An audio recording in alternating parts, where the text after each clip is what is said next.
49 days to go until the election, and Donald Trump and Hillary Clinton are in a race to win the battleground states. A recent poll showing Clinton up 5 points in the key state of Pennsylvania.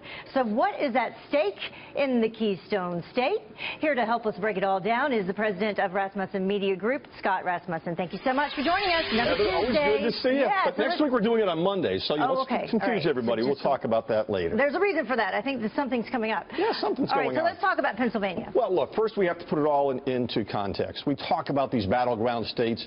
The truth is, Donald Trump has to win states that Barack Obama won 4 years ago. Mitt Romney ended up with 206 electoral college votes. You see that down in the corner? He's got to pick up 64 votes out of all these states that Obama won. Okay. But now let's take a little bit closer look.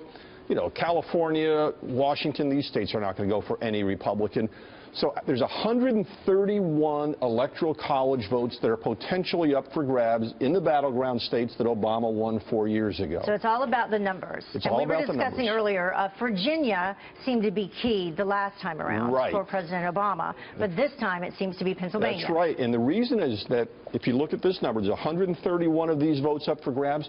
Trump needs about half of them, 64. Last couple of weeks we've talked about Florida and Ohio. If Donald Trump were to win those two states, all of a sudden he's at 253 electoral votes. He only needs 270. Wow, that's getting close.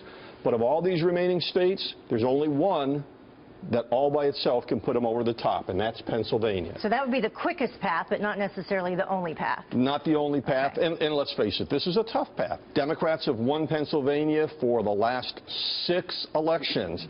For Donald Trump to win here would be an upset.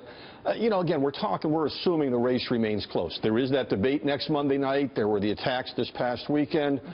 Pennsylvania is one of many states that Obamacare is seeing some insurers flee the market and rates going up. So a lot of things could affect it. Similar to Ohio, and that trade issues, blue-collar workers, that will be a key. Absolutely. In fact, you know, while it's an uphill battle, what I'm calling the Trump Democrats are going to be a part of the potential for an upset. But again, this is the state Republicans always think they can do well in. Out in the western part, and again, it's along the border with Ohio, you've got these disaffected workers. They were the people that Barack Obama called bitter clingers, and that Bill Clinton recently called those coal people. There's always anecdotal evidence that these voters are going to give up their Democratic affiliation and swarm to the polls and vote for a Republican. Well, not just anecdotal in the primary, specifically in Ohio, because some of them did switch over for Trump. That's right.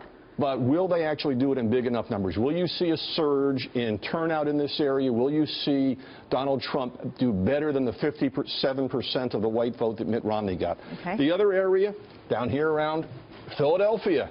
The city of Philadelphia, the county of Philadelphia, is clearly going to go heavily Democratic. In fact, 4 years ago, if you took Philadelphia out of the mix, Mitt Romney won the rest of the state. But the suburban areas around there, can Donald Trump make some inroads to hold down Barack Obama? How would he do that? How would he do that? You know, he's talking about maternity care issues. I think he might want to think about sending his daughter into the state, but he's going to have to show that there is something going on. And I think Donald Trump is also counting on the fact that this national security issue, the talk about immigration, is going to resonate in some way with these voters. Now, despite all of that, you know, it is a tough road, again, assuming the race remains close, for Donald Trump to actually get 270 votes. We start in Florida, as we talked about. We go to Ohio. If he wins Pennsylvania, well, then he's at 273. He's just over the top. If he wins Pennsylvania, he is going to win the White House, and he'll pick up some other states. There's another side to this story. One more quickly. Yep. We're going to Georgia next week. Because that's a state Hillary Clinton thinks she can win. And if Donald Trump cannot win every state that Mitt Romney wins, the election is over. All right. We'll see what happens, and we will be all over it. And you'll be back on Monday. On Monday, talking about Georgia and debates. Okay. Thank you so much.